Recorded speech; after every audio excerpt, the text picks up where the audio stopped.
सुखपुर में घना कोहरा छाया हुआ है। रामू शॉल ओढ़े हुए दूर के खेतों की ओर बढ़ रहा है।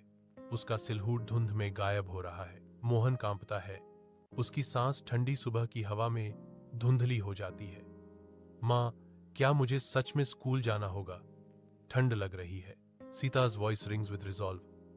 हाँ मोहन, शिक्षा ही हमारे जीवन को बदल सकती है। जाओ बेटा।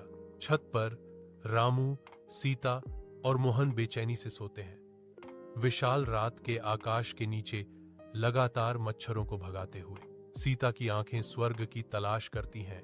ठंडे मौसम से मिलने वाली राहत के लिए एक मौन निगरानी। छत का दृश्य प्रतीक्षा और बेचैन प्रत्याशा का एक दृश्य है। सालों बाद मोहन सुखपुर लौटता है, अब एक युवा जिसका चेहरा उद्देश्य और संकल्प से भरा हुआ है। गांव में खुशी का जश्न शुरू हो जाता है। ग्रामीण मोहन अपने उद्धारकर्ता का स्वागत खुले हाथों और आभारी हृदय से करते हैं। रामू और सीता सुखपुर के परिवर्तन को देखकर गहरी गर्व की भावना से एक दूसरे को देखते हैं। उनकी आंखें चमक रही। विशाल ठंडे आकाश के नीचे हल्कू और जबरा खुले मैदान में दुबके हुए हैं। हवा एक निर्दयी दुश्मन है जो उनकी नाजुक आग को खतरा दे रही है। हल्कू आग जलाने के लिए संघर्ष करता है, जबकि जबरा गर्मी चाहता है। उनकी सांसें ठंडी हवा में धुंधली हो रही हैं। दूर से एक चीख रात में गूंजती है, क्योंकि हल्कू कहता है, आज बहुत ठंड है। जबरा, फसल का ध्यान रखना। सर्दी में हल्कू मरती हुई अंगारों के पास कांपता है। जबरा से सकता है। गर्मी की तलाश में हल्कू फुसफुसाता है।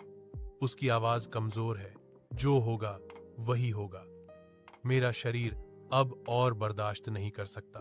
अदृश्य नीलगाय का एक झुंड खेत में दौड़ता है। उनके भारी खुर फसलों को नष्ट कर देते हैं। सूर्य की सुनहरी रोशनी में खेत नहाया हुआ है। जैसे ही हल्कू जागता है, उसकी आंखें क्षितिज को देखती हैं। वह तबाही देखता है। फसलें बर्बाद हो गई हैं।